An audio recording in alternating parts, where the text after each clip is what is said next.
जो ऊपर की जो शिखर है ठाकुर जी का, वो वस्त्रों से ही निर्मित होता है।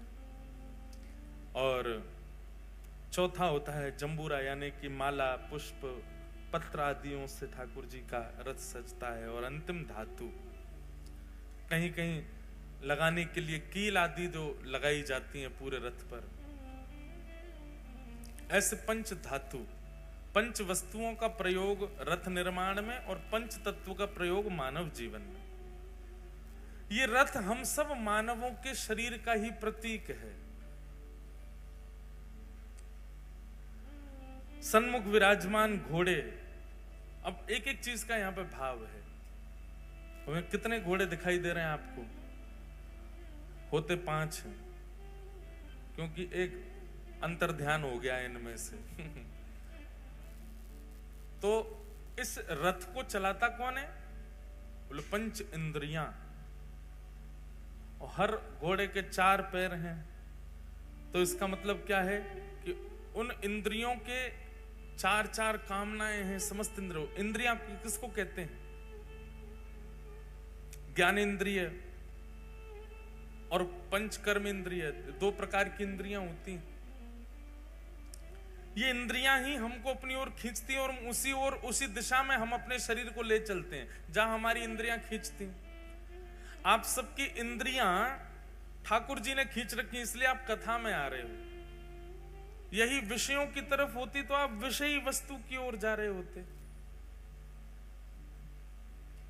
इंद्रियां जहां की ओर मुड़ जाती हैं, शरीर वहीं जाता। मतलब घोड़े जहां जाते हैं, रथ वहीं जाता है। अनेक भावना रथ के ऊपर बताई गई, पर सबसे मुख्य भावना क्या है कि जगन्नाथ भगवान जब रथ पर आरूढ़ होते हैं, रथ की शोभा तभी होती है। बहुत ध्यानपूर्वक सुनिएगा। रथ की शोभा कब है? जब महाप्रभु उस पर विराजे। जैसे ही महाप्रभु रथ यात्रा अपनी विश्राम करते हैं और रथ से उतर करके श्री मंदिर में प्रवेश कर जाते हैं, उसी समय से ही रथ जीर्ण शीर्ण होना शुरू हो जाता है जगन्नाथपुरी में। 6 महीना की मेहनत में रथ बनता है। इतना परिश्रम करके लोग उसको बनाते हैं, पर कभी भी हर बार नया रथ बनता है। इतना विशाल रथ हर बार नया बनता है। क्यों? क्योंकि जगन्नाथ महाप्रभु के रथ से उतरते ही अपने आप उस रथ के जो अंग प्रत्यंग हैं वो टूटने लग जाते हैं। ये विशेषता है। उसके चक्र जीर्ण शीर्ण होने लग जाते हैं। कई राजाओं ने, कई बड़े बड़े उद्योगपतियों ने प्रयास किया कि श्री महाप्रभु जगन्नाथ जी के रथ को हम अपने शहर ले आएं, कहीं शो पीस में रखें, कहीं उसको सजा करके रखें। अगर इस प्रकार हो तो कितने रथ अभी तक ठाकुर जी हजारों वर्षों से रथ यात्रा कर रहे हैं, कितने रथ निर्माण हुए, कहां चले जाता है इतना बड़ा रथ? उसी दिन से ही टूटना, अपने आप टूटना लग जाता है। ये विशेषता है जगन्नाथ जी के रथ की।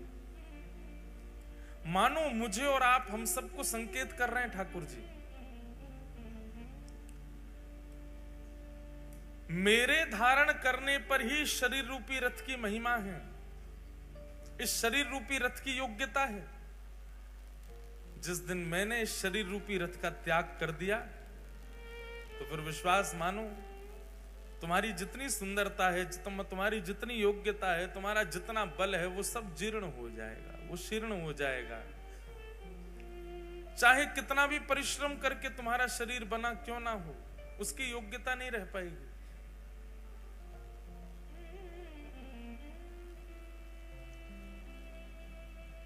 एक बार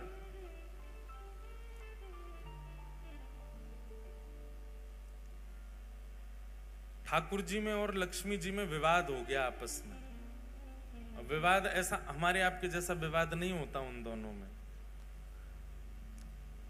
श्रीमद् भागवत में उसको नाम दिया गया प्रणय कलह। क्या दिया गया? प्रणय कलह। मतलब प्रेम भरी नोकझोंक होती है दोनों में। एक दिन लक्ष्मी जी से बैठे बैठे ठाकुर जी कुछ चर्चा कर रहे थे और चर्चा होते होते अपने आप लक्ष्मी जी बोली, बोले नाथ, भले ही आप जगन्नाथ हो, पूरा विश्व आपको वंदन करता है, पूजता है, आदि आदि सब बातें हैं, पर हमारी महिमा अलग ही है। अगर हमारी महिमा प्रकाशित हो जाए तो आपकी महिमा कम हो जाएगी। लक्ष्मी जी बोलती हैं ठाकुर जी से, बहुत ध्यानपूर्वक सुनिएगा। हमारी महिमा यदि प्रकाशित हो जाए तो व्यक्ति आपकी महिमा भूल जाएगा उतनी देर के लिए। ठाकुर जी बोले, आप तो हैं ही श्रेष्ठ। भगवान को कोई अपनी महिमा की ज्यादा इच्छा नहीं होती। भगवान तो अमानिना मान देना, सबको मान देने वाले हैं, अपने मान की कभी इच्छा रखते नहीं।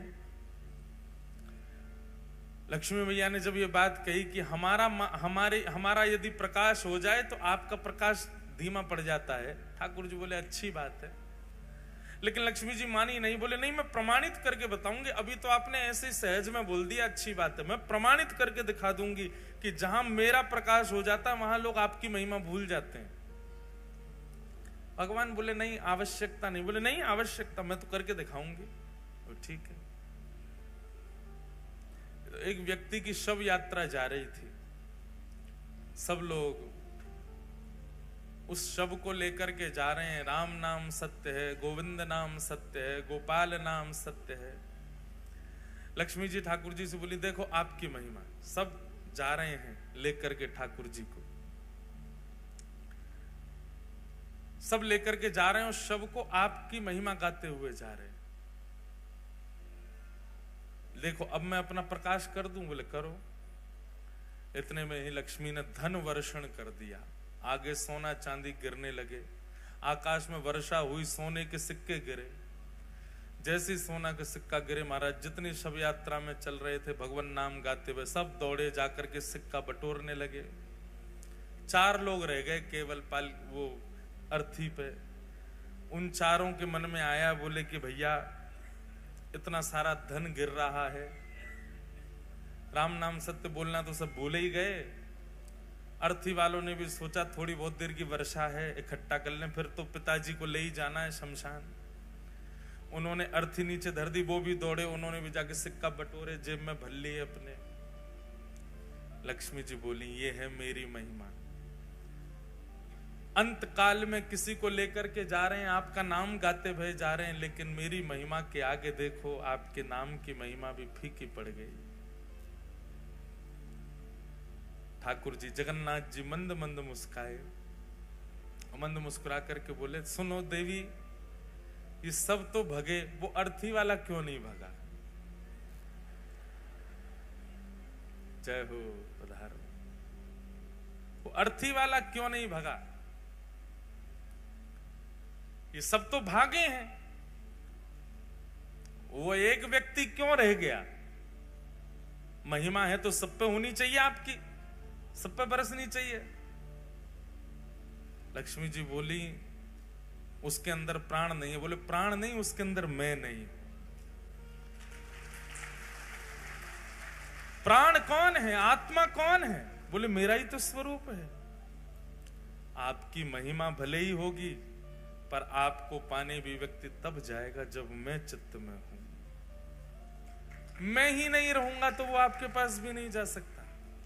ये वास्तव में लक्ष्मी जी आपकी महिमा नहीं है, ये तो मैं अपनी पत्नी को जहां देखता हूं तो मेरे मन में भाव आ जाता है कि ओहो ये बेचारी यहां पड़ी हैं, यहां रखी हैं, यहां व्यवस्थित हैं, इनको उठा लो। लेकिन जब मैं ही त्याग देता हूं तो फिर आपकी महिमा कैसे बढ़े? लक्ष्मी जी चरणों में गिर गई, कान पकड़े, बोले सॉरी, हमको क्षमा कर दो। ऐसे रथ आरूढ़ होकर के ठाकुर जी हम आप सबको ये संकेत करते हैं कि भैया इस विश्व में आपके आने का एकमात्र उद्देश्य है। रथ कितना भी सुंदर है, रंग रोगन कितना भी अच्छा है, वस्त्र कितने भी अच्छे लगे हैं, घोड़े कितने मजबूत हैं, सारथी कितना अद्भुत है, आपका शरीर जो है वो कितना सुंदर है, कितना योग्य है, कितना श्रेष्ठ है, कितना भरपूर है, वो सब श्रेष्ठताओं से परिपूर्ण है। परंतु रथ की ओर दृष्टि और रथ के प्रति आकर्षण तभी होता है जब उस पर श्री जगन्नाथ जी विराजते हैं। बोले तुम्हारे माथे पर जिस दिन उर्ध्वपुंड विराजमान हो जाएगा, जिस दिन कंठ में कंठी माला तुलसी की विद्यमान हो जाएगी, हाथ में नाम जप माला आ जाएगी और मुख पर निताई गौर हरि बोल, निताई गौर राधे श्याम जपो हरे कृष्ण हरे राम, जब मेरा नाम संकीर्तन होगा तभी तुम्हारी महिमा है। और जिस दिन मैंने तुम्हारा त्याग कर दिया उस दिन ही जीर्ण हो जाना है, उसी दिन ही टूटना प्रारंभ हो जाना है तुम्हारा। इसलिए मुझे धारण करो, मुझे विराजमान करो। आज हमारा परम सौभाग्य प्यारे गिरधर लाल जी रथ में विराजमान हुए हैं और आज कथा में हरिद्वार से भगवत धाम से परम पूजनीय प्रातः स्मरणीय हमारे पूज्य श्री मस्तराम बाबा, जिनको भगवत धाम वाले पूज्य महाराज जी, परम पूजनीय प्रातः स्मरणीय बड़े महाराज जी स्वामी श्री विवेकानंद जी महाराज का खूब आशीष प्राप्त है। ऐसे परम पूजनीय श्री रविंद्रानंद जी महाराज हमारे मध्य पधारे हैं। महाराज जी का बहुत बहुत स्वागत, बहुत बहुत अभिनंदन। ऐसे स्वागत करते हो आप लोग, बोलो जय जगन्नाथ। सब लोगों ने बताओ, हाँ ऐसे होना चाहिए कि महाराज संतन को भी लगे कि हाँ हिसार में उत्सव चल रहा है। साथ ही हमारे श्री राधारमण गोस्वामी श्री मयंक जी महाराज तो विराज ही रहे हैं, साथ में रवीश जी भी विराज रहे हैं। आज हमारे मध्य में पूज्य श्री नवनीत जी महाराज भी पधारे हैं, नवनीत भैया पधारे हैं। आप जैसे आपको नाम है वैसे ही आपको गुण है, नवनीत ही है। नित्य नूतन नित्य प्रिय ठाकुर जी को श्री नवनीत जी, ऐसे नवनीत जी महाराज पधारे हैं। साथ में एक महाराज जी और विराज रहे हैं। सब संतों को वंदन है, सबको बारंबार प्रणाम। बंधुओं, महाराज जी बोले मंच पर जाओ तो हमारी कथा का अनाउंसमेंट कर देना। 22 नवंबर से लेकर के 22 से ही है ना महाराज जी की, 25 से 22, 23, 24, 25, 26, 27, 28 तक, 22 से 28 नवंबर श्री मद्भागवत की कथा हापुड़ में, उत्तर प्रदेश के हापुड़ में महाराज जी के सानिध्य में हो रही है। जो लोग भी सुन रहे हैं और जो भी यहाँ पर हापुड़ के आसपास के हैं, सब लोग हापुड़ आइएगा। बाकी कल की कथा जो है बंधुओं वो सुबह 11 बजे से है, क्योंकि हमको कानपुर निकलना है कल ही, इसलिए आप लोग सब 11 बजे यहाँ उपस्थित हो जाना। उपस्थित तो आप लोग और जल्दी हो जाना। अच्छा, हम कथा में कहते हैं लाइट जाए तो ठाकुर जी आ गए। हाँ, जगन्नाथपुरी की बात है। जगन्नाथपुरी में कथा चल रही थी, तो जिस होटल में कथा थी उसके हॉल में वहां लाइट बहुत जा रही थी, क्योंकि रथ यात्रा का समय समीप था। लाइट कटती है जगन्नाथपुरी में बहुत, बार बार लाइट जाए तो सब श्रोता काले काले हो जाएं, अदृश्य हो जाएं। ना श्रोताओं को मैं दिखूं, ना श्रोताओं को, ना मुझे श्रोता दिखे। हम एक दिन गई लाइट तो सबरे बड़े निराश से हो गए, बोले लाइट क्यों जाती है। मैंने कि इस निराशा को खुशी में परिवर्तित करना है, ये तो रोज जा रही है। तो हमने क्या किया, जैसे लाइट जाती हमने कि कालिया आ गया, कालिया आ गया, जगन्नाथ जी आ गए, जगन्नाथ जी। सबके ऊपर जगन्नाथ। देखो आप लोग रंग बिरंगे दिख रहे हो, क्यों? क्योंकि प्रकाश है। जैसे प्रकाश चला जाए तो आप सब एक ही रंग में आ जाओगे, और वो क्या है? श्याम, श्याम वर्ण के हो जाओगे सब। इसका मतलब क्या? ठाकुर जी आ गए। तो कथा में ठाकुर जी आवे तो ठाकुर जी का भाई इतनी बल है, इतना योग्य है ठाकुर जी, इतनी शक्ति है उनमें कि बिजली कहाँ रुक पाएगी। पिक्चरों में दिखाते हैं भूत आते हैं तो टिमटिमाती है लाइट, ठाकुर जी आते हैं तो टिमटिमाती है लाइट, तो सब चला जाएगा। तो जगन्नाथ जी आ गए। मधुर चरित्र श्री जगन्नाथ जी का हम लोग सुन ही रहे हैं। कल हमने इंद्रद्युम्न राजा पर कृपा करके भगवान श्री जगन्नाथ प्रकट भये और अपने पूर्व के स्वरूप को ही श्री लीलाचल धाम में विराजमान किया। सब लीला चरित्र हम लोग कल सुन ही रहे थे। गोस्वामी तुलसीदास जी ने भगवान श्री जगन्नाथ जी का दर्शन किया। श्री जगन्नाथ जी के 4 द्वार हैं, उत्तर द्वार, दक्षिण द्वार, पश्चिम द्वार और पूर्व द्वार है। इन द्वारों के भी अपने अपने महत्व हैं। पूर्व द्वार जो है उसको सिंह द्वार कहते हैं, जो कि धर्म का स्वरूप है। वहीं से ही प्रवेश होता है मंदिर में, उसको सिंह द्वार कहते हैं और वो धर्म स्वरूप माना जाता है। आपने देखा होगा कि सिंह, जो लोग गए जगन्नाथपुरी, सिंह द्वार से जब मंदिर में प्रवेश करते हैं तो सिंह द्वार में श्री पतित पावन भगवान विराज रहे हैं। जैसे ही आप भीतर प्रवेश करोगे, द्वार में प्रवेश करते ही इधर मतलब ऐसे जाओगे तो आपके दाहिनी ओर भगवान जगन्नाथ जी का एक स्वरूप होगा, छोटा सा। वो साक्षात जगन्नाथ जी, उनका नाम है पतित पावन भगवान। क्या नाम है? पतित पावन। उनके वहां विराजने के कई कारण हैं। मुख्य कारण तो यह है कि जगन्नाथ भगवान इतने दयालु हैं, इतने कृपालु ठाकुर जी हैं। उनको लगता है कि भाई भीतर आने में, मेरे दर्शन करने में बहुत समय लगता है, इतनी भीड़ होती है। और कोई व्यक्ति, कोई भक्त यदि अपने कार्य में व्यस्त है और वो जल्दीबाजी में मेरा दर्शन नहीं कर पा रहा है, तो उसके लिए ठाकुर जी द्वार पे ही बैठे, वहीं से देख के चला जाए। पतित पावन भगवान के दर्शन का फल साक्षात जगन्नाथ जी के दर्शन का फल है। अगर कोई व्यक्ति, बहुत ध्यान से सुनिएगा, सिंह द्वार से यदि प्रवेश करता है जगन्नाथ मंदिर में और पहले पतित पावन भगवान को देखता है, फिर भीतर जाके महाप्रभु जगन्नाथ जी को देखता है, तो उसके पुण्यों में गिनती 1 नहीं 2 होती है। कितने दर्शन किए? बोले 2 दर्शन किए। पहले पतित पावन भगवान के हो गए, फिर भीतर महाप्रभु जी के हो गए। तो मुख्य कारण तो यही है उनका मुख्य द्वार पर विराजमान होने का। अब जगन्नाथपुरी में आपको पता है, उड़ीसा एकमात्र ऐसा प्रांत है जहां पर केवल एक ही देव पूजे जाते हैं, जगन्नाथ। बाकी सारे प्रांतों में खूब सारे देवता हैं, उड़ीसा में केवल एक ही ठाकुर जी हैं, जगन्नाथ। वहां पर लिंगराज भगवान का भी मंदिर है, वहां पर देवियों का भी मंदिर है, पर हर मंदिर में आपको श्री जगन्नाथ जी मिल जाएंगे।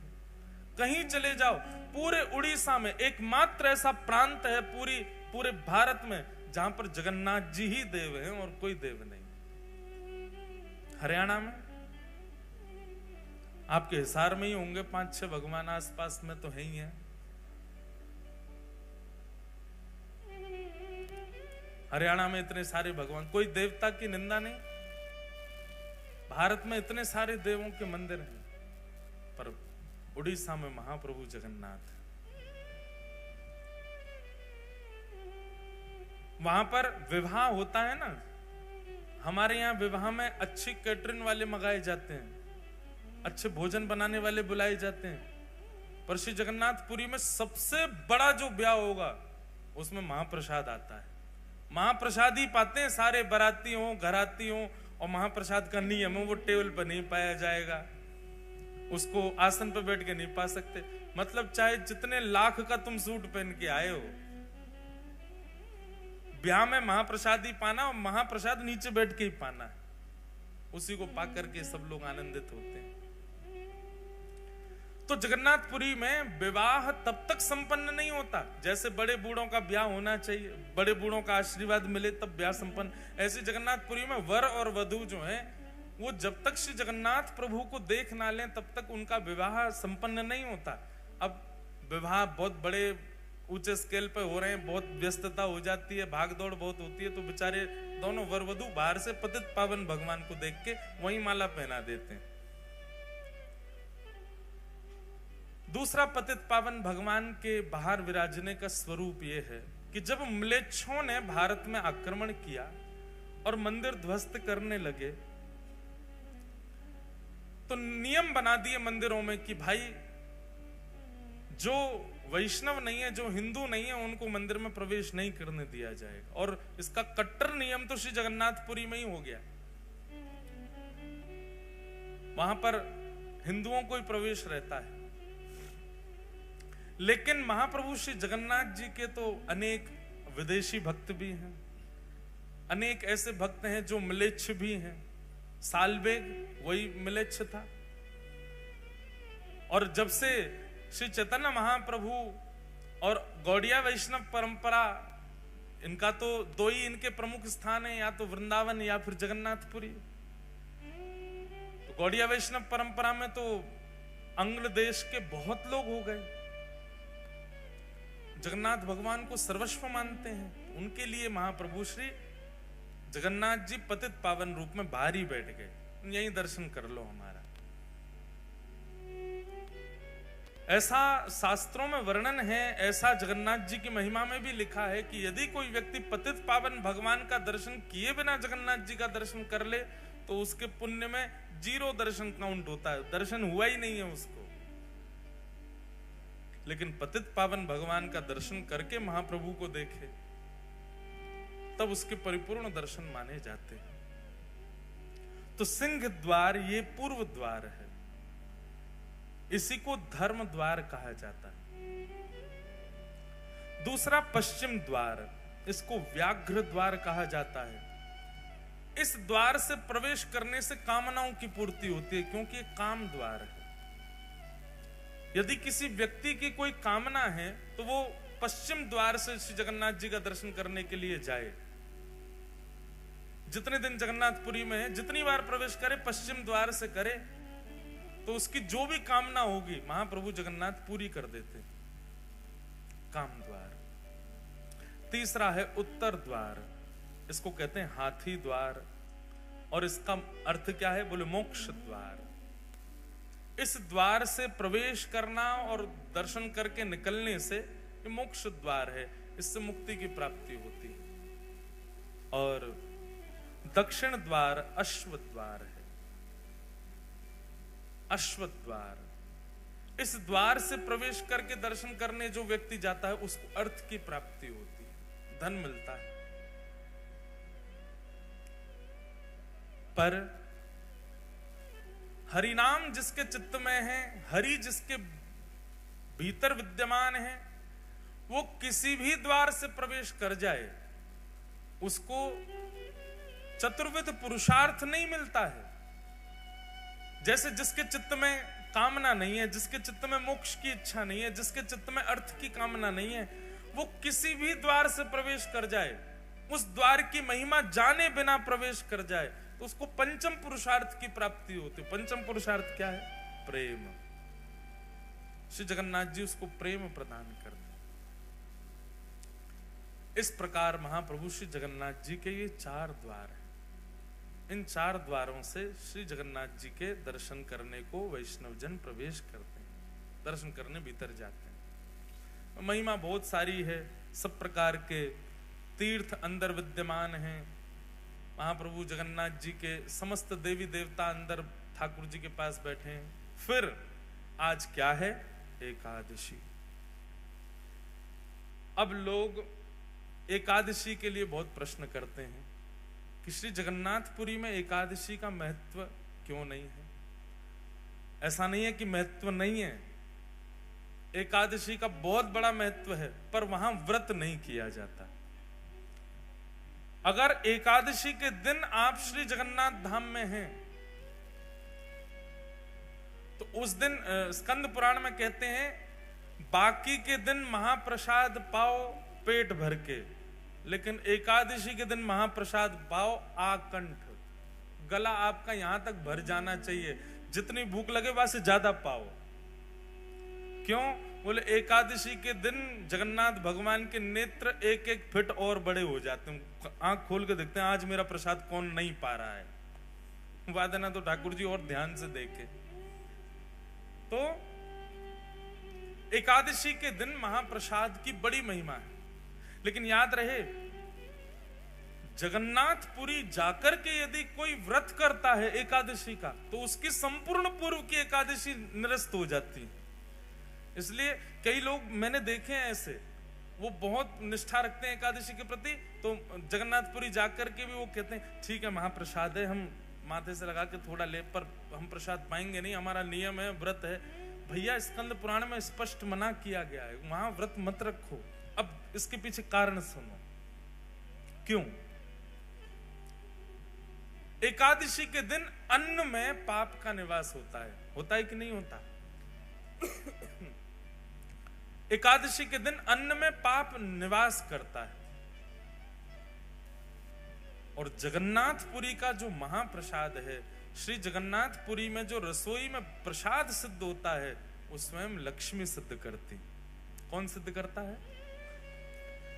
लक्ष्मी जी के हाथ स्पर्श हो जाने के बाद में कोई अन्न में पाप निवास नहीं कर सकता।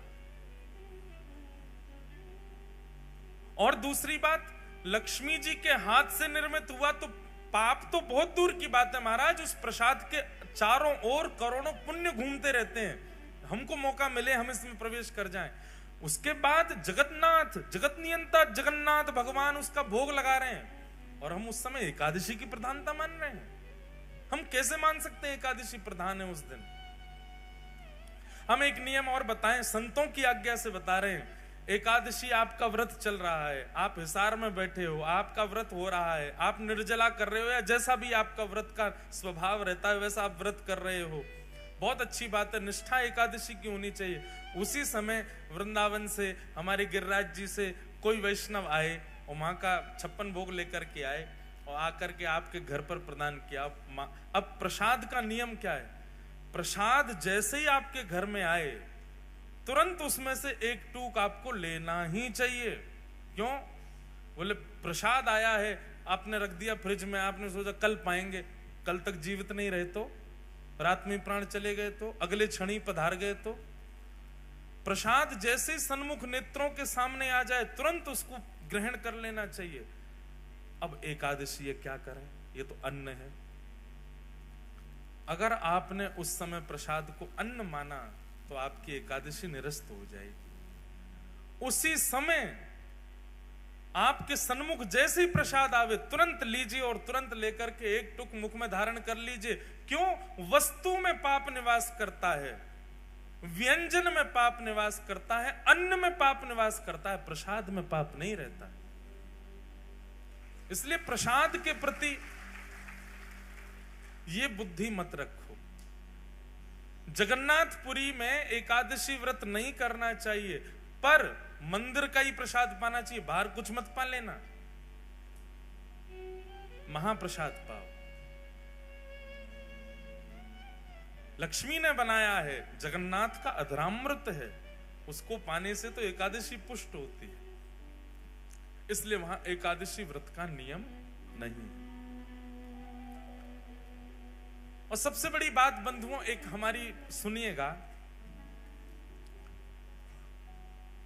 प्रसाद को कभी भी व्यंजन मत समझिए।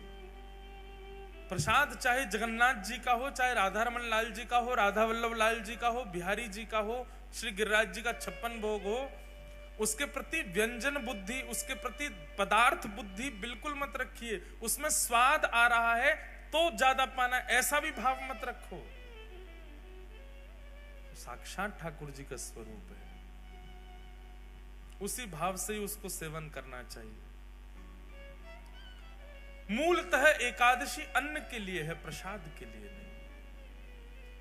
इसलिए जगन्नाथपुरी में एकादशी का नियम नहीं है, वहां नहीं करना चाहिए। कई कथाएं आती हैं, जिन जिन लोगों ने एकादशी नियम रखने का प्रयास भी किया, सुश्री जगन्नाथ जी ने उनको तुरंत ही अवगत भी करा दिया कि भाई तुम यहां एकादशी मत करो, एकादशी करनी है दुनिया में करो। अब लेकिन कई बातें आती हैं, बहुत सारे प्रकार के भाव आते हैं। एक जगह ऐसा भाव आता है कि श्री जगन्नाथ भगवान जो हैं वो साल भर तो दाल भात पाते ही पाते, महाप्रसाद पाते हैं, लेकिन स्नान पूर्णिमा के बाद जब ठाकुर जी अस्वस्थ हो जाते हैं 15 दिन के लिए, रथ यात्रा से पहले श्री जगन्नाथ भगवान अस्वस्थ होते हैं, तो 15 दिन ठाकुर जी महाप्रसाद का भोग नहीं लगाते तो मतलब अपनी साल भर की जितनी एकादशी ठाकुर जी तभी कर लेते हैं, अपनी सबरी एकादशी ठाकुर जी उन्हीं दिनों में ही कर लेते हैं।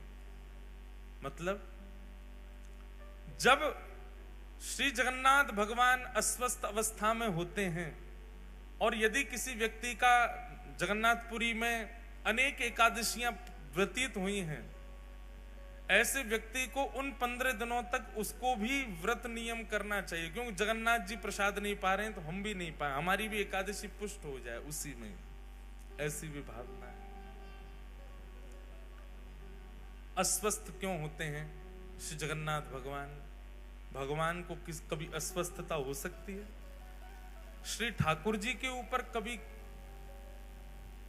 किसी भी प्रकार की अस्वस्थता का भाव कैसे आ सकता है? वो साक्षात महाप्रभु हैं। तब प्रसंग सुनाया जाता है भक्त श्री माधव दास जी का। श्री जगन्नाथ भगवान के परम वैष्णव भक्त हुए श्री माधव दास। बहुत सुंदर चरित्र है। कन्नौज के एक विप्र कुल में जन्म हुआ श्री माधव दास जी का। बहुत ध्यान पूर्वक सुनो, जिनको कथा पता है अच्छी बात है, जिनको नहीं पता है वो सुनो, जिनको पता है वो फिर से सुनो।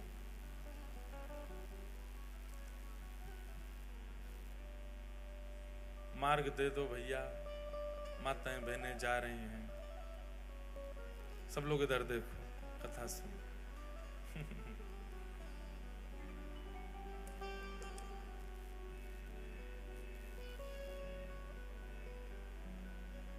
कथा से कोई जाता है तो मन तो होता है कि इनको पकड़ के बैठा दें,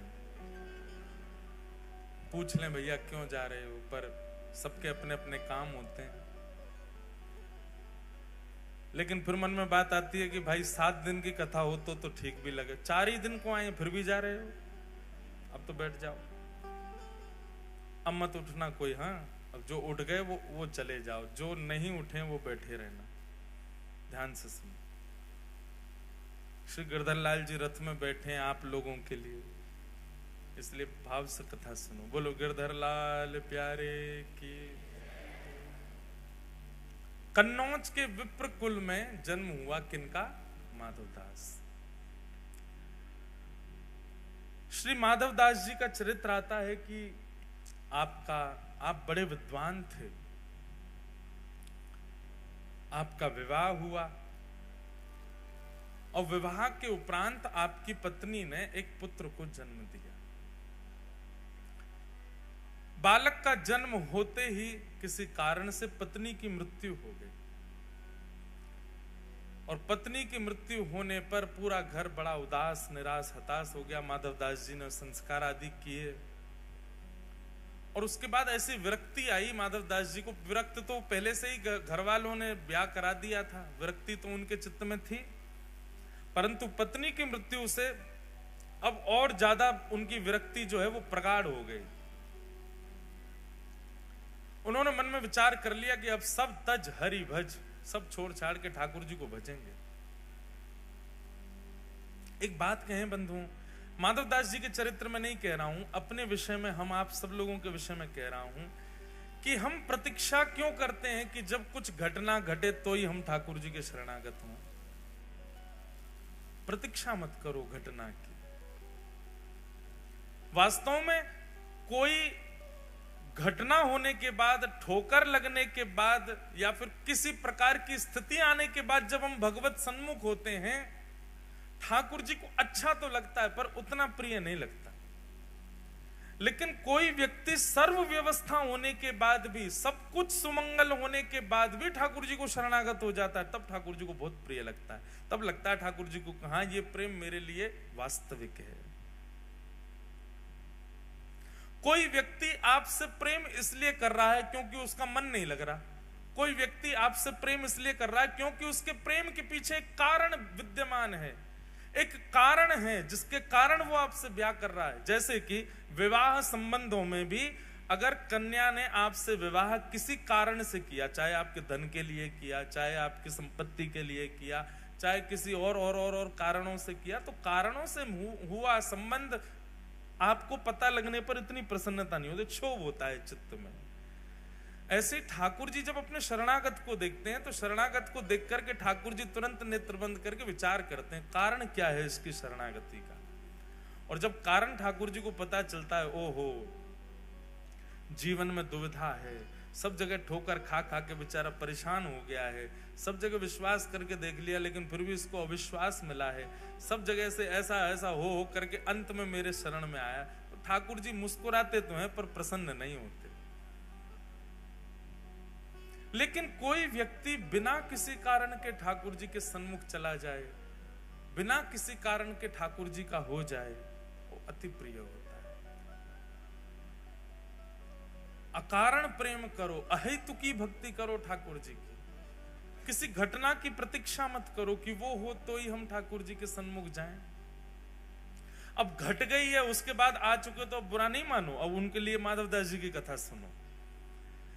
तो माधवदास जी का जीवन कैसा, वो तो पहले से ही शरणागति चाहते थे पर घर वालों के कारण त्याग किया।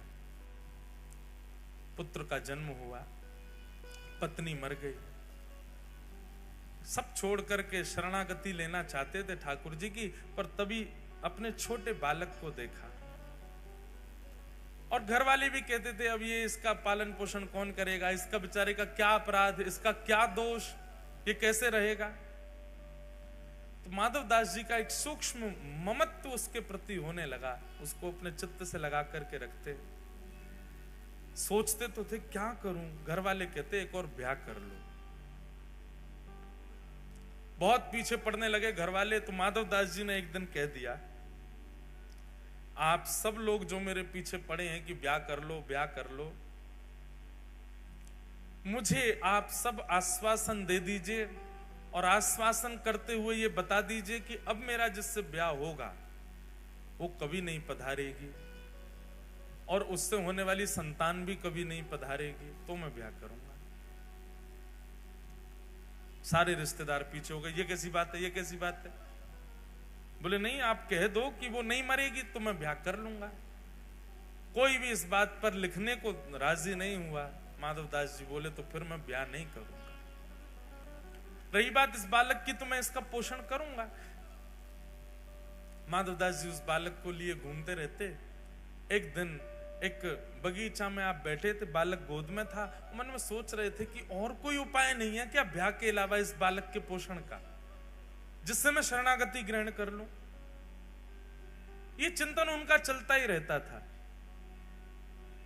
तभी आपने क्या देखा, सामने वृक्ष पर एक घोंसला है, उस घोंसले में से एक चिड़िया का एक अंडा छोटा सा जोर से हवा चलने पर नीचे गिरा, और जैसे ही वो नीचे गिरा माधवदास जी उसको देख रहे थे।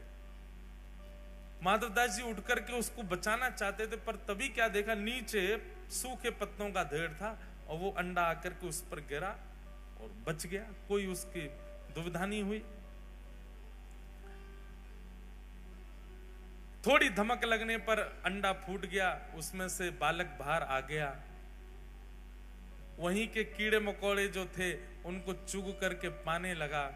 माधवदास जी के मन में बात आई, बोले हम बेफिजूली की चिंता करते हैं कि इसको कौन पालेगा, इसको कौन रखेगा, इसको कौन संभालेगा। सबका रक्षक जगन्नाथ है तो वो सबको संभालता है। मैं तो दौड़ा था कि मैं अंडा पकड़ दूं, लेकिन नीचे ठाकुर जी ने पहले ही किसी के द्वारा पत्तों का ढेर रखवा रखा है, उस पर गिर करके वो बालक बच गया। और उसके बाहर आते ही उसको प्रसाद भी मिल गया, उसको अपना भोजन पेट भरने के लिए सामग्री भी मिल गई। ना तो इसकी माँ इसके पास है, ना इसके पिता इसके पास है, इसका पालन भी तो हो रहा है। कौन कर रहा है? बोले जगन्नाथ कर रहा है। मैं क्यों चिंता करता हूं अपने बालक की। और उसी समय अब देखो, संसार की दृष्टि में इसको गलत माना जाएगा। इसमें क्या माना जाएगा? अपने कर्तव्य से भाग गया। पर वैष्णव दृष्टि में जब विश्वास प्रगाढ़ हो जाता है ना, तो व्यक्ति सब त्याग ही देता है। फिर चाहे पत्नी हो, बच्चे हो, परिवार हो, कोई भी हो। हम आपको आज्ञा नहीं दे रहे हैं या आपको प्रोत्साहित नहीं कर रहे सब त्यागने को। जिस दिन चित्त में प्रगाढ़ भक्ति प्रकट होगी, आपको कोई बोलेगा नहीं त्याग करो, आप अपने आप छोड़ दोगे सबको। इसीलिए हम बार बार कथा में कहते हैं ज्यादा कथा मत सुनो, ज्यादा बार बार मत सुनो। क्यों? क्योंकि त्याग की स्थिति बहुत बढ़ जाएगी। अभी युवा बहुत आते हैं कथाओं में, और उन युवाओं की स्थिति ऐसी होती जा रही है। जलंधर में अभी हाल देखते आप, वहां बालक ऐसे हो गए कि वो अब संग ही भगने को तैयार हैं, जहां कथा हो वहीं चल देंगे, जहां आप जाओगे वहीं चल देंगे। ये प्रारंभिक त्याग, दो प्रकार के त्याग आते हैं। एक प्रारंभिक त्याग जो होता है उसमें भी सब छोड़ने का मन होता है, पर उस समय रुकना चाहिए। वो नया नया त्याग है, नए नए त्याग में छोड़ने का मन होता ही है। कुछ समय प्रतीक्षा करो तो फिर समझ में आता है कि अभी त्याग वास्तविक आया नहीं है। लेकिन जो बाद का त्याग आता है, जिसमें पूर्ण शरणागति ठाकुर जी के प्रति आपको दृष्टिगोचर होने लग जाती है, वो त्याग उचित है।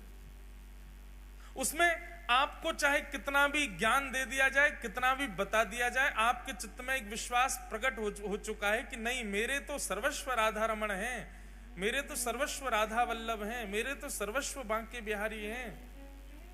उस समय किसी की भी बात, किसी भी गुरु की आज्ञा, किसी भी माता पिता की आज्ञा, किसी भी परिवार के बंधन, वो सब आपको दिखेंगे नहीं, आपको केवल ठाकुर जी दिखेंगे।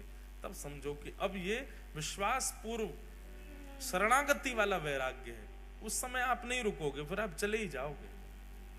और ये सबके चित्त में नहीं आता। जिसको ठाकुर जी स्वीकार करते हैं उसी के चित्त में ऐसा वैराग्य आता है। माधवदास जी के चित्त में आ चुका था। अपने पुत्र को परिवार के हवाले छोड़ करके श्री माधवदास जी जगन्नाथपुरी चले गए और महाप्रभु श्री जगन्नाथ जी की शरण ग्रहण कर ली।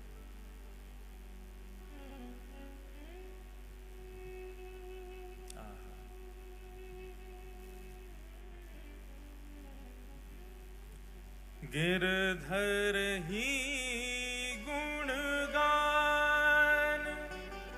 मेरे तो, गिरधर ही गुणगान,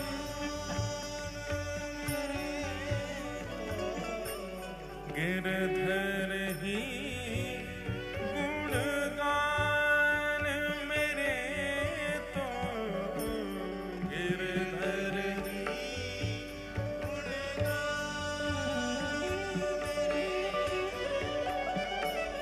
गिरधर ही गुणगान मेरे तो, गिरधर ही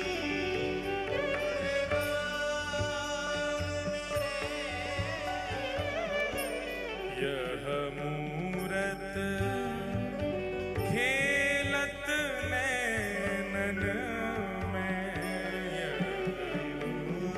सब लोग गाओ।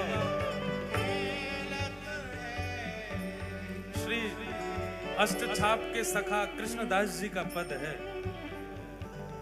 जब स्थिति ऐसी हो जाएगी तो फिर कोई और भाएगा ही नहीं, सब छोड़ के जाने का ही मन होगा। यह मूरत खेलत नैनन में, यह मूरत खेलत, यही हृदय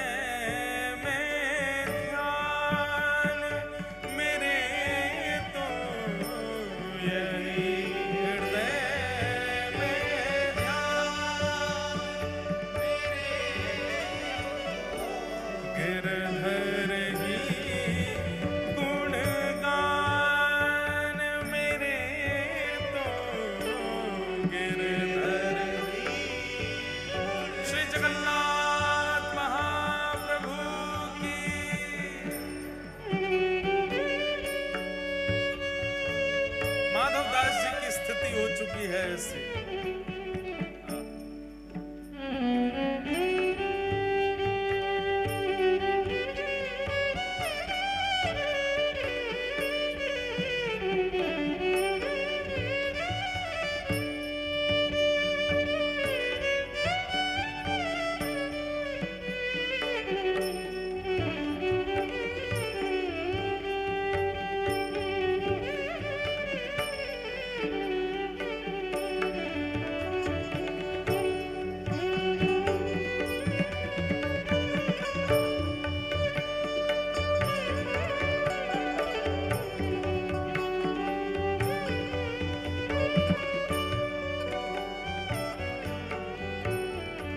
लोग शब्द सुन करके गाना मेरे साथ। चरण रेणु चाहत मन मेरो, चरण रेणु चाहत मन मेरो, चरण रेणु चाहत मन मेरो, चरण रेणु चाहत मन मेरो। यह दीजिए दान मेरे तो, यह दीजिए दान मेरे तो, कृष्णदास के जीवन गिरधर, कृष्णदास के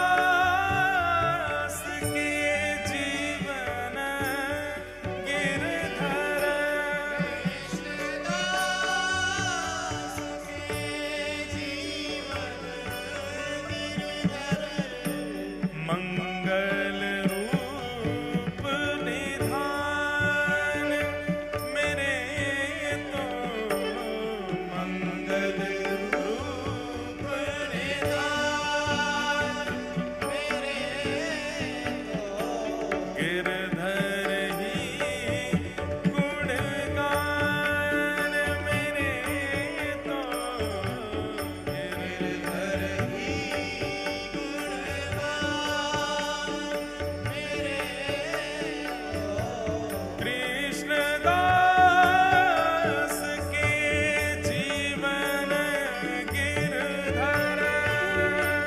कृष्णदास के जीवन गिरधर, मंगल रूप निधान मेरे तो, मंगल रूप निधान मेरे तो, गिरधर ही गुणगान मेरे तो, गिरधर ही गुणगान, गिरधर ही गुणगान, गिरधर ही गुणगान।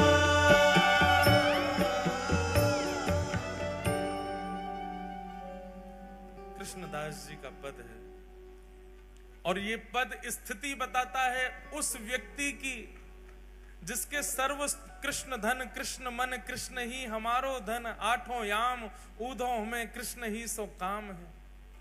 जिसकी स्थिति सर्वस्व श्री कृष्ण बन चुके हैं वो ऐसा ही हो जाता है। भैया एक बात हमारी सुनो, अपने ठाकुरों को, आप सबके घर में ठाकुर जी हैं, श्रृंगार एक बार को कम धारण करा दो चले।